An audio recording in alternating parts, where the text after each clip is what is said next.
दूसरे जन्म की इस कहानी को दूसरी कहानियों पर फौकियत हासिल है, क्योंकि इस कहानी में इसरार व तजस्सुस भी है और साइंस व कुरान पर बहस भी। ये उन लोगों के लिए ही मैंने ये लिखी है जो ये कहते हैं कि साइंस का दौर है। इस दौर में मज़हब का असर कम से कम होता चला जाएगा। ऐसा कहने वाले किसी हद तक गलत हैं। मैंने इसी नुक्ते को मरकज़ बनाया है। साइंस व इस्लाम पर ऐसी कोई कहानी शायद ही आपने पढ़ी या सुनी हो। इस कहानी में थ्रिल भी है और सस्पेंस भी, पुरइसरारियत भी है और साइंस भी। यानी एक कहानी में कई किस्म की कहानियां हैं। ये तजर्बा आपको कैसा लगा ज़रूर बताइएगा। वस्सलाम। परवेज़ बिलग्रामी। अस्सलामु अलैकुम दोस्तों, पेश खदमत है दूसरा जन्म एपिसोड नंबर 7। गुलाम रसूल ने समझ लिया कि वह प्रोफेसर उस्मान के बारे में पूछ रही है और उसे नहीं मालूम कि उन्हें उसी के शोहर के कहने पर बुलाया गया है। इसलिए उसने सच बताने की बजाय झूठ का सहारा लिया। वो एक ज़रूरी काम से गिलगत गए हैं। कब तक आएंगे? 5-6 दिन लगेंगे। खैरियत, ऐसी क्या बात हो गई? गुलाम रसूल ने पूछा। वो साहब जी, अली मदद शाह ज़ख्मी हो गया। अली मदद शाह ज़ख्मी हो गया? कैसे, कब? जल्दी चलें, गुलाम रसूल ने कहा। वो जी, वही मनहूस खाई है ना, जहां हमारे ख़ानदान का हर फर्द गिरकर अपनी टांगें तुड़वा लेता है। वो उसी खड्ड में गिर गया था, अली मदद शाह की दादी ने कहा। मगर आपने तो उस दिन कहा था कि उस खड्ड में सिर्फ पुख्ता उम्र के लोग गिरते हैं, गुलाम रसूल हैरत भरी आवाज़ में बोला। हाँ, आज तक ऐसा ही होता आया है। पहली बार उस खड्ड में कोई बच्चा गिरा है। अली मदद शाह की दादी बाहर जाने के लिए मुड़ गई। गुलाम रसूल और कैथी उसके साथ चल दिए। पता नहीं क्या होने वाला है, बड़ी बी ने आगे बढ़ते हुए कहा। वो तेज़ तेज़ कदमों से अपने घर की तरफ बढ़ रही थी। गुलाम रसूल और कैथी को उसके साथ देने के लिए दौड़ने की हद तक अपनी रफ्तार तेज़ रखना पड़ रही थी।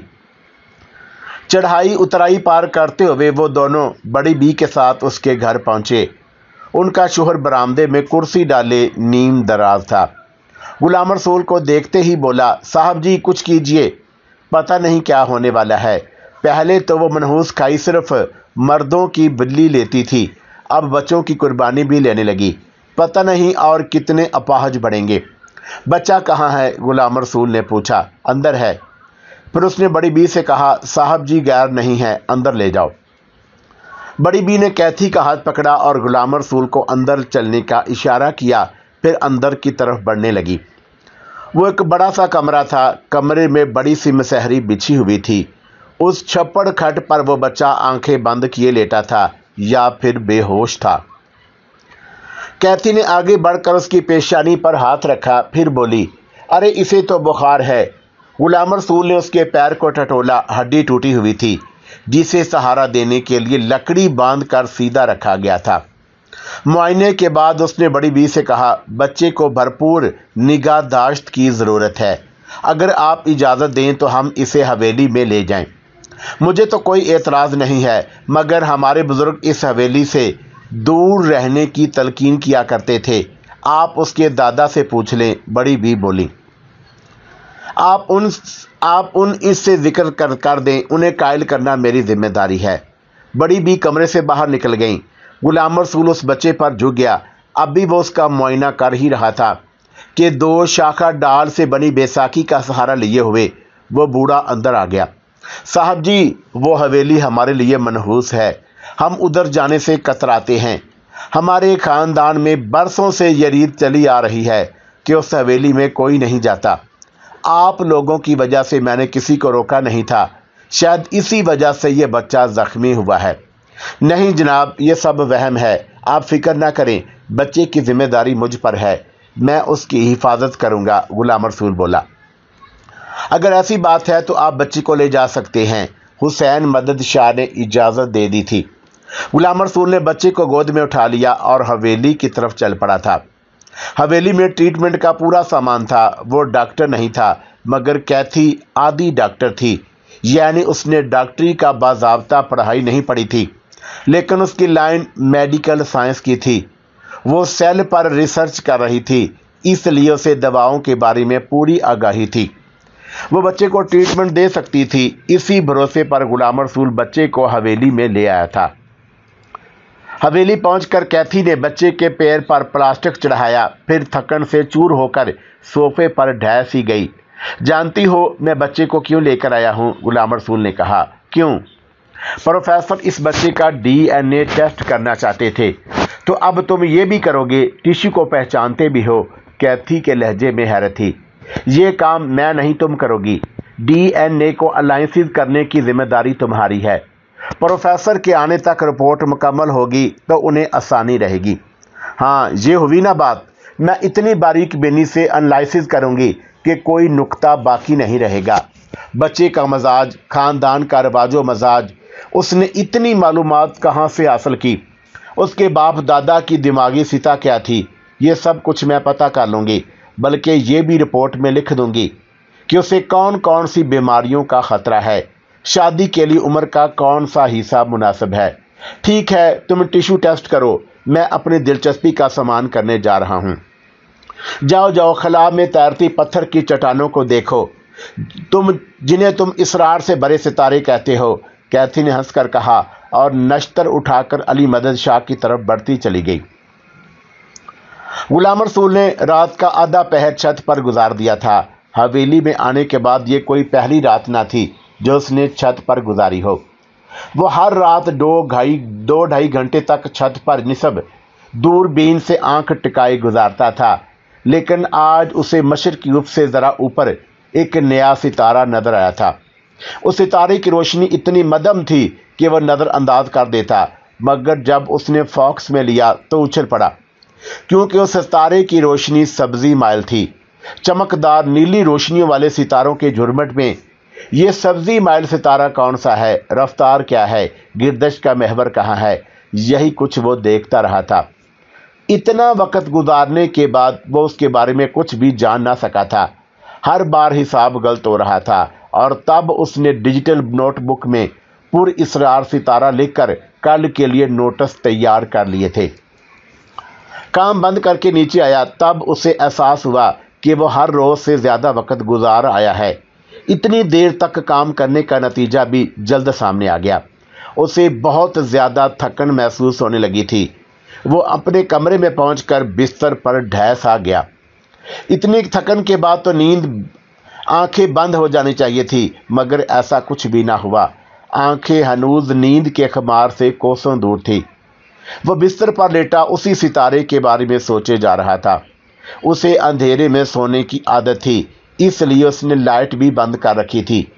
उस पूरे इलाके में यह वाहद हवेली थी जहां बल्ब जलते थे, क्योंकि आज़ादी के 50 साल बाद भी यहां तक बिजली नहीं पहुंची थी। प्रोफेसर ने मतबादल इंतज़ाम किया था। उन्होंने 2 ताकतवर जनरेटर मंगवाकर तय खाने में लगवा दिए थे। जनरेटर तय खाने में था, इसलिए उसकी आवाज़ भी बाहर सुनाई नहीं देती थी। हवेली में बस हल्की हल्की घरर घरर गूंजती। इस वक्त भी जनरेटर की घरर घरर गूंज रही थी। ये शोर समाज पर गिरा न था, इसलिए गुलाम रसूल आरा से लेटा अपने ख्यालों में खोया हुआ था। तभी वो बुरी तरह चौंक उठा। उसे अपनी बसारत पर शुबा हुआ। उसने आंखें मल मार कर देखी, मगर वो मंजर नज़र का धोखा नहीं था। वो कुछ देर तक आंखें फाड़ फाड़ कर इधर देखता रहा। कमरे की खिड़की आधी खुली थी। उस आधी खिली खिड़की से चांदनी लंबी लकीर की सूरत में अंदर आ रही थी। वो लकीर एक चौड़ी पट्टी की शक्ल में ज़मीन पर फैली हुई थी। उस चमकदार पट्टी पर एक साया हरकत करता हुआ साफ दिखाई दे रहा था। पहले उसने यही सोचा था कि वो साया किसी दरख्त की टहनी का है, इसलिए उसने नज़रअंदाज कर दिया था। मगर अब जब उसने चौंक कर बगौर देखा तो उसे साफ महसूस हुआ कि वो किसी हाथ का साया है। इंसानी हाथ हरकत करता हुआ नजर आ रहा था। वो किसी अस्तखवानी हाथ का साया था। उंगलियां मुड़ी तुड़ी सी बदवाजे थी। इतनी रात गए इस वीरान हवेली में एक मकरू हाथ। वो बुरी तरह घबरा उठा था। उसके जिस्म में खौफ की सर्द लहर सी दौड़ गई। फिर अचानक ही वो अस्तखवानी हाथ गायब हो गया और अब सिर्फ चांदनी की लंबी और कदरे चौड़ी पट्टी रह गई थी। गुलाम रसूल ने सोचा कि हो सकता है कोई शख्स मुझे खौफजदा करने के लिए खिड़की के बाहर खड़े होकर हाथ हिला रहा हो। इस ख्याल के आते ही वो खिड़की पर पहुंच गया। उसने बाहर झांका। यहाँ से वहाँ तक वसीओ अरीज सुनसान बगीचे में कोई नहीं था। अहाते की दीवार तक उसने देख लिया मगर कोई भी नजर ना आया। वो नाकामी का बोझ उठाए बिस्तर पर लौट आया। अभी वो लेटा ही था कि उसे ख्याल आया, अगर कोई वाकई मुझे खौफजदा कर रहा है तो वो यकीनी तौर पर सामने वाले पेड़ पर चढ़ गया होगा। वो पेड़ खिड़की के बिल्कुल सीध में था। उसने तकिए से नीचे टार्च निकाली और दोबारा खिड़की पर जा पहुंचा। पेड़ पर टार्च की रोशनी फेंक कर अच्छी तरह मुआयना कर लिया मगर कोई नजर ना आया। मुतमिन होकर वो बिस्तर पर लौट आया। तभी उसकी नज़र चांदनी की पट्टी पर पड़ी। वही हाथ अब और ज़्यादा साफ नज़र आ रहा था। फिर एक चेहरा भी नज़र आने लगा। अगरचा वो एक परछाई थी मगर चेहरे के खतूत इतने वाज़े थे कि उसके जुज़ियात व कफ़ियात को बाआसानी देखा जा सकता था। चांद की रोशनी में हरकत करता हुआ वो इंसानी चेहरा इंतहाई बदवाज़े और बदसूरत व कराहियत वाला था, जो चांद की पट्टी पर अजीब अंदाज में हरकत कर रहा था। उस चेहरे में ऐसी कोई बात ज़रूर थी जिसने गुलाम रसूल जैसे फौलादी असाब के मालिक को भी हिला दिया था। उसके चेहरे पर पसीने की नन्ही नन्ही बूंदें उभर आईं और सीने में धड़कता हुआ दिल बेकाबू होने के लिए ज़ोर ज़ोर से उछलने लगा था। उसे रीढ़ की हड्डी में सर्द लहर सी दौड़ती हुई महसूस हुई। उसने बेड स्विच दबाकर लाइट जला ली थी। लाइट जलते ही चांदनी के पट्टी का वजूद मिट गया और अब ना वो मकरू चेहरा था ना अस्तखवानी हाथ। कुछ देर बाद उसके अंदर फिर से तजस्सुस ने सर उठाया। वो सोचने लगा कि लाइट बुझाकर देखना चाहिए, अब वो हाथ दिखाई देता भी है या नहीं। इस ख्याल के तहत उसने स्विच ऑफ किया। कमरे में अंधेरे की स्याह चादर तन गई और उसके साथ ही चांदनी की लंबी पट्टी फर्श पर झिलमिला उठी। वो पट्टी पहले से ज़्यादा नुमाया थी क्योंकि चांद अब काफ़ी ऊंचाई पर आ गया था और उसकी चमक भी बढ़ गई थी। चांद की रोशनी अब इस जाविये से खिड़की के रास्ते अंदर पड़ रही थी कि फर्श पर पड़ने वाली चांदनी की पट्टी मज़ीद चौड़ी हो गई थी और इसी तनासब से उस हयोले का हजम भी बढ़ गया था। अब वो एक मुकम्मल खौफनाक चेहरा बन चुका था और पहले से ज़्यादा नुमाया था। वो फूला फूला सा करी चेहरा गुलाम रसूल को घूर रहा था। साथ ही साथ कमरे में भीगी हुई तेज़ सर्दी का एहसास डर आया था और शदीद ताफन भी फैल गया था। ऐसी बदबू जो किसी सड़ी हुई लाश से ही पैदा हो सकती है। बू इतनी तेज़ थी कि नाक फटने लगी थी, लेकिन ये बू ज़्यादा देर ना रही। जिस तरह अचानक फैली थी उसी तरह अचानक गायब हो गई, लेकिन चांदनी की पट्टी पर वो मकरू चेहरा उसी तरह कायम था। अब उसके खिंचे हुए मोटे मोटे बद्दे होंठों पर तंजिया मुस्कुराहट भी खेल रही थी। गुलाम रसूल के दिल में तजस्सुस का जवार भाटा उठ रहा था, ऐसा मद्दोजदर जो उसके तजस्सुस को बढ़ा रहा था। वो इस राज को जानने की खातिर दिल में उठने वाले खौफ को थपक थपक कर सुला रहा था। प्रोफेसर सैयद अली के साथ आगे बढ़ रहे थे कि उनकी नज़र उस जीप पर पड़ी जो कारगिल की तरफ से आ रही थी। उस जीप में इंडियन मिलिट्री सवार थी और उन्होंने भी शायद उन दोनों को देख लिया था क्योंकि अब एक फ़ौजी खड़ा हुआ नज़र आ रहा था और उसके हाथ में दूरबीन थी। वो उन्हीं दोनों का जायज़ा ले रहे थे। जीप उनके नज़दीक पहुँच कर रुक गई। तुम लोग कौन हो? इधर क्या करने गए थे? अफसर ने सवाल किया। हम कस्बे में रहते हैं, ये मेरे चाचा हैं, दिल्ली से आए हैं। इन्हें अपनी ज़मीन दिखा रहा था। वो उधर जो सेबों का बाग नज़र आ रहा है वो हमारा है, सैयद अली ने पुरएतमाद लहजे में जवाब दिया। अली के लबो लहजे और प्रोफेसर के चेहरे पर फैली शराफत ने फ़ौजियों को मुतमिन कर दिया था और वो मुतमिन तो हो गए थे, मगर उनके चेहरों पर छाई खबासत कम ना हुई थी। उनमें से एक बोला, सर मुझे ये दोनों घुसपैठिए लगती हैं, तलाशी ले लूँ? तलाशी का सुनकर प्रोफेसर उस्मान लर्ज़ उठे क्योंकि उनकी जेब में पाकिस्तानी ब्रांड का सिगरेट था और परस में पाकिस्तानी करेंसी। उसे देखते ही वो समझ जाते कि ये लोग पाकिस्तान से आ रहे हैं। और बूढ़े अफसर ने प्रोफेसर उस्मान से कहा, तुम दिल्ली में क्या करते हो? प्रोफेसर उस्मान ने ख्वाब में भी दिल्ली नहीं देखी थी और ना ही उन्हें दिल्ली के गली कोचों का पता था। वो क्या जवाब दे। इसी पर गौर कर रहे थे कि सैयद अली ने कहा, ये रहे इनके कागजात, ये एक प्राइवेट इदारे में क्लर्क हैं। अफसर ने कागजात देखिए, फिर बोला, और ये कितने दिन यहाँ रहेंगे? अपना घर है, जब तक चाहेंगे रह सकते हैं। हर भारतीय को यहाँ रहने का हक हासिल है। यही बात पाकिस्तानी घुसपैठिए भी कहते हैं, पाकिस्तान के होते हैं, मगर जब पकड़ो तो खुद को भारतीय कहने लगते हैं। मगर मेरे चाचा ऐसे आदमी नहीं हैं, ये बहुत मासूम हैं। जब से उनके साथ हादसा पेश आया, उन्होंने दूसरों की खिदमत को अपना निस्बल ऐन बना लिया है। कैसा हादसा? इनकी कार एक ट्रक से टकरा गई थी। इस हादसे में उनकी बीवी बच्चे बच ना सके, खुद ये भी बुरी तरह जख्मी हो गए थे। खुदा ने इन्हें बचा तो लिया, मगर इनकी आवाज़ खो गई है, ये बोल नहीं सकते। ओह अच्छा, मगर सुनो मियाँ भाई, तुम अपने इलाके के लोगों को समझा लो। अब इसका इंचार्ज मैं हूँ, और अगर इन लोगों ने अपनी रवश ना बदली तो मैं पूरे कस्बे में आग लगा दूंगा। अफसर ने सख्त लहजे में कहा, फिर ड्राइवर को गाड़ी बढ़ाने का इशारा दिया। ड्राइवर ने इग्निशन में चाबी घुमाई और एक्सीलेटर पर दबाव डाला ही था कि अफसर बोला, ए बुड्ढे। प्रोफेसर ने मुड़कर देखा, तुम मुझे बेवकूफ़ समझते हो? जो गूंगे होते हैं वो कम सुनते हैं। उसकी बात पर सैयद अली घबरा उठा, मगर उसने फौरन ही खुद पर काबू पा लिया और मुस्कुराकर बोला, वो गूंगे कम सुनते हैं जो पैदाइशी गूंगे हों। ये तो हादसे की वजह से गूंगे हैं। अच्छा ठीक है, जाओ, मगर याद रखना मैं आतंकवादियों का कट्टर विरादी हूँ। ज़रा सा भी शक हो जाए तो मैं उस ख़ानदान की ऐसी तैसी कर देता हूँ। ये कहकर वो आगे बढ़ गया। सैयद अली और प्रोफेसर गाड़ी को आगे जाते हुए देखते रहे। जब वो नज़रों से उजल हो गई तो प्रोफेसर ने कहा, माज़अल्लाह, ये अफसर तो हद से ज़्यादा बदज़ात है।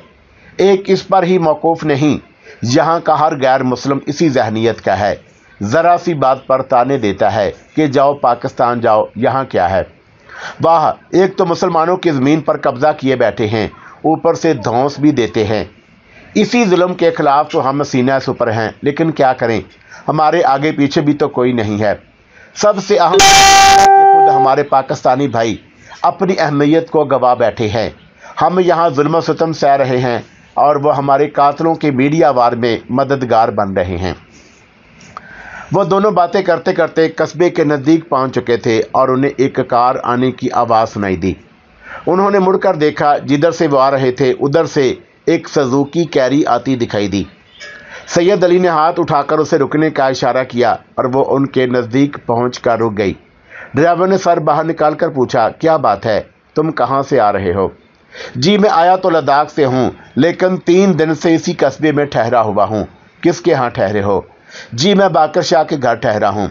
हमें भी उन्हीं यहाँ के यहाँ जाना है, ले चलोगे? सैयद अली ने पूछा। क्यों नहीं, बैठ जाइए, उसने दरवाज़ा खोल कर कहा। वो दोनों उसी वैन में बैठ गए और वैन चल पड़ी। तब सैयद अली ने प्रोफेसर से इंग्लिश में कहा, यह आदमी अजनबी है, इसलिए मैं शक में पड़ गया था। बाकी सवालात वहाँ पहुँच कर करूँगा। दरअसल वक्तन फ़ौक्तन भारतीय एजेंट मुखबरी के लिए यहाँ आते रहते हैं ना। वैसे यकीन करें मैं मुखबर नहीं हूँ, ड्राइवर ने मुस्कुराकर इंग्लिश में कहा। अंग्रेज़ी सुनते ही दोनों को हैरत का शदीद झटका लगा, क्योंकि ड्राइवर हुलिये से पढ़ा लिखा नज़र नहीं आ रहा था। गुलाम रसूल चांदनी की उस पट्टी पर नज़रें जमाए हुए था। वो इस राज से पर्दा हटाने पर आमादा था, मगर उस रोशन पट्टी पर से वो मकरू चेहरा गायब था। जब काफ़ी देर हो गई तो उसने करवट लेकर रुख तब्दील करना चाहा, लेकिन तभी वो मकरू चेहरा फिर से उस रोशन पट्टी पर नमूदार हो गया। वो अपनी सपाट और बेनूर आंखों से उसे घूर रहा था।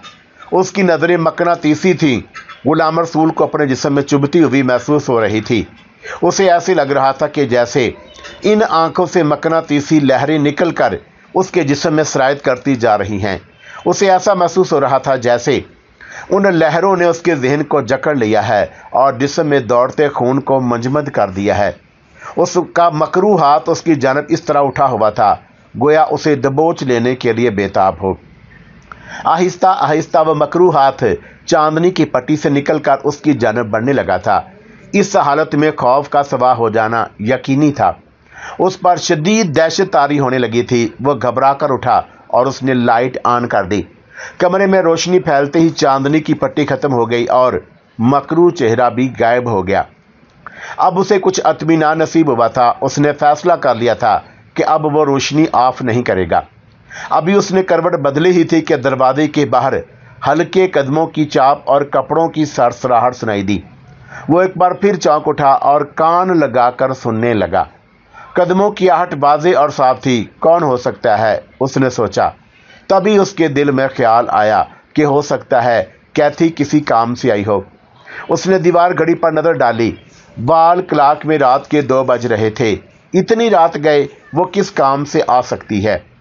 यही कुछ सोचते हुए वो दरवाजे पर पहुंचा और झटके से उसने कबाड़ों को अलग अलग कर दिया।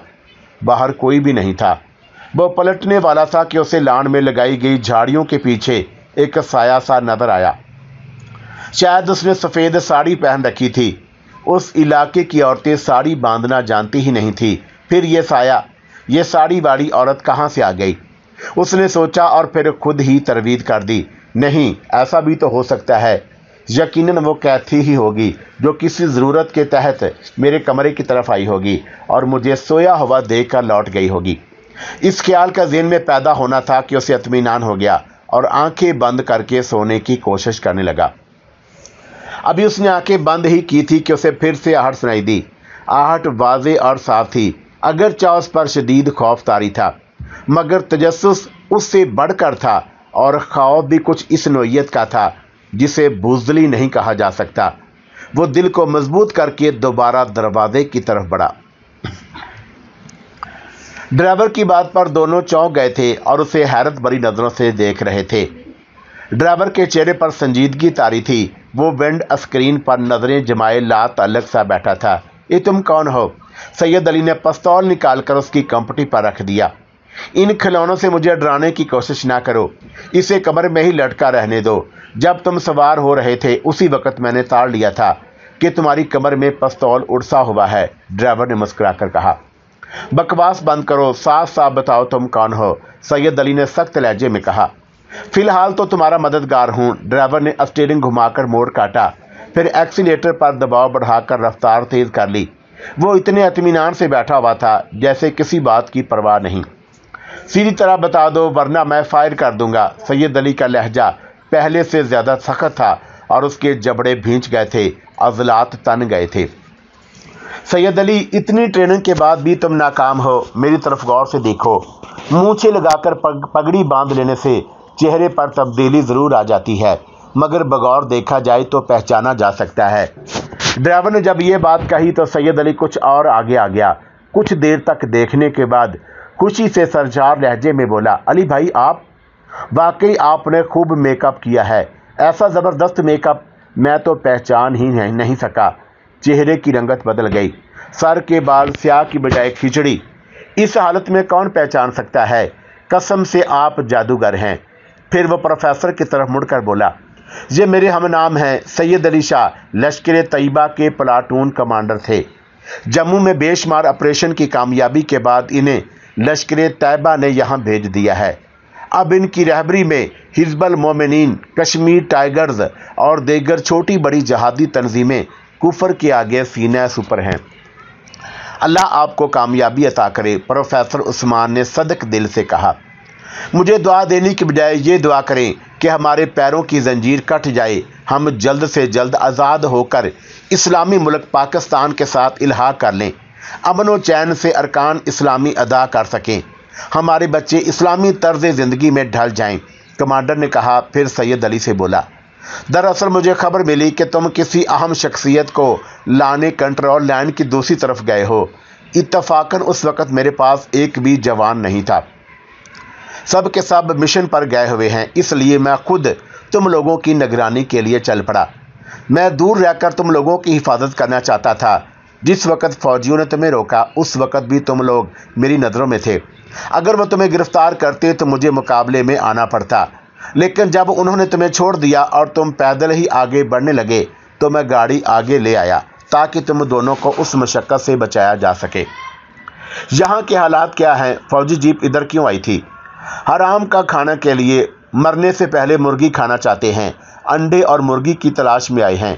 शबाना का कुछ पता चला? सैयद अली ने पूछा। हाँ, कल शाम को उसकी लाश झाड़ियों में पड़ी मिली है। यकीनन ये काम फौजियों का होगा। नहीं, ये और किसी और का काम लगता है, क्योंकि उसके जिस्म पर तशद्दुद के निशानात तो थे, मगर और कोई बात न थी। ये बात अस्पताल की डॉक्टर हमीदा ने भी बताई है। किसका काम हो सकता है? कुछ अंदाज़ा है? अभी तक हम अंदाजे लगा रहे हैं, जबकि पुलिस ने उसके शिल का इल्ज़ाम साजिद पर लगाया है। वो लोग उसे पकड़ कर ले गए हैं। ये शबाना कौन है? प्रोफेसर उस्मान ने पूछा। एक शहीद की बहन। अनवर उस इलाके का सरगर्म मुजाहिद था। गुज़श्ता महीने एक भीड़ में वो शहीद हो गया और उसके 2 भाई भी मुजाहिदीन हैं और वो हमेशा घर से बाहर रहते हैं। गुज़श्ता बरसों शबाना घर से गायब हो गई। हमें शक था कि उसे फौजियों के अकूबत खाने में पहुंचा दिया गया है, मगर जब वहां ड्यूटी देने वाले हमदर्दों से मालूम किया तो पता चला कि 1 हफ्ते से वहां किसी औरत को नहीं लाया गया। तब हमने उसे आसपास के गांव में तलाश करना शुरू कर दिया। अभी अभी उसकी लाश मिलने की इत्तला मिली। ये सब बातें तो बाद में होती रहेंगी। ये बताओ कि इन साहब को किस तरह अवाम के सामने पेश करोगे? कमांडर ने पूछा। कल जुमा है, जुमे की नमाज के फ़ौरन बाद हम इन्हें अवाम के सामने पेश कर देंगे। ख्याल बुरा नहीं है, सैयद अली के जवाब पर कमांडर ने कहा, मगर यह भी सोचा है कि मुखबर किस तरह चिमट जाएंगे। इनकी वापसी में उड़चन आना ज़रूरी है। फिर आप ही कोई रास्ता बताएं। सिर्फ अहम शख्सियात की मीटिंग बुलाओ, उस मीटिंग में उन्हें पेश करो ताकि वो अहम शख्सियात बाहर जाकर मशहूर करें। इस तरह मौलाना साहब का मकसद भी पूरा हो जाएगा और इनकी आने की खबर भी मख्फी रहेगी और वापसी में भी दुश्वारी नहीं होगी। बातों के दौरान में रास्ता तय हो गया और लोग कस्बे में दाखिल हो गए। कमांडर ने गाड़ी को मौलाना के घर के सामने रोका और वो तीनों उतरकर अंदर दाखिल हो गए।